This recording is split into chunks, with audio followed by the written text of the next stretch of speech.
Suli, if you went back in time, talk to your 16-year-old self, what would you say? Not a damn thing, man. You should have went to more parties.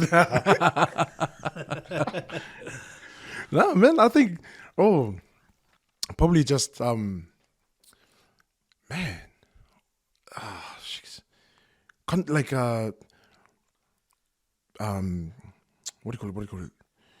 Because I always used to start things and not finish them. You know, like procrastinate. Like I would start something, but yeah, cool, and then it just fizzles out.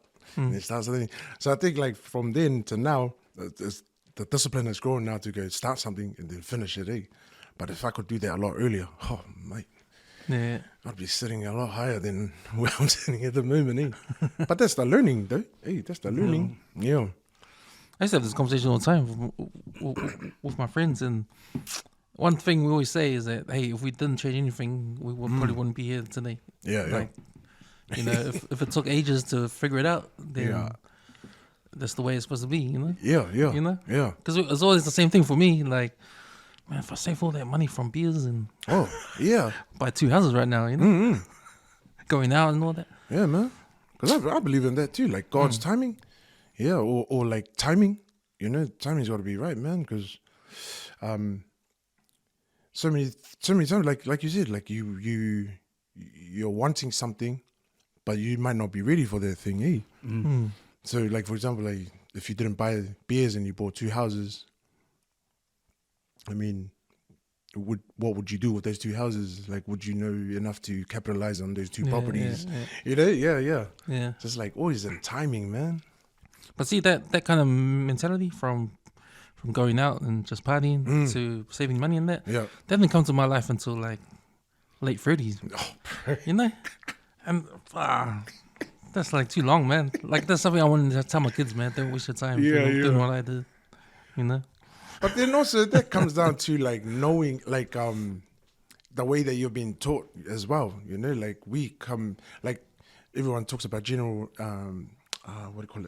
generational wealth. You know, and then you're like, man, if only but that's because we don't know it. But if you knew it a lot earlier, then you'll be like, oh yeah, sweet. Yeah, that's right. That's right. Yeah. And I mentioned this yesterday on the podcast. Like sometimes, like if you're in my shoes, right? Like generation wealth. Yeah, I understand that now. Yeah.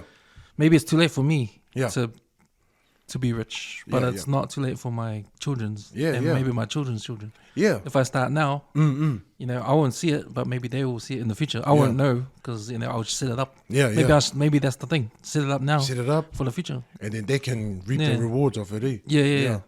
And just say to yourself, okay, I won't see it, but at least it's gonna go forward. You know. And then you just write yourself some strict rules in the deed. Like, you can't inherit this money unless you're like. You starting to sound like Shaq now. I want 3 degrees. Yeah. You can only get 3. Once you get 3 degrees, then you're entitled to my move. Yeah, then you can unlock this money from the trust. But then if you read the Herald and listen to those news, there was articles about. Remember, I put on the MTR the Clip Facebook page how right now in New Zealand home ownership for Pacific Islanders is really, really low. It's like not even was under 30% or something, under 41%, 40% or something. But man, that's like that means, you know, over 50% of us don't even own houses. You know? Yeah, and it's getting worse every time. Huh? Yeah. You know, and it's still the government's doing too. If you think about it, if you go far back enough to see like all those houses that were put on at Bastion's Point, when they took that land, even from like so if you were part of state housing, and all those families that lived in those houses, where they were paying what they were paying, they would have, like, say if a family had lived in there for 15 plus years, they would have paid half of that mortgage. By then, Why didn't the government at the time and all those state houses offer them ownership of those houses? Like if they can obviously keep paying whatever they're paying, you know, and that's not paying any water, but fuck, a lot of this housing issue would be solved. Like it would be not as bad as what it is now. Yeah, crazy. It doesn't help they're like letting everyone into the country and then not giving them anywhere to stay. I just love like hearing stories of people that do end up, you know, getting the house. like just you hear about the stories of like people moving, like 3 families moving in under one roof. You know, one person gets a house first, and everyone gets up and moves to their house. Then the other 2 get to save for theirs.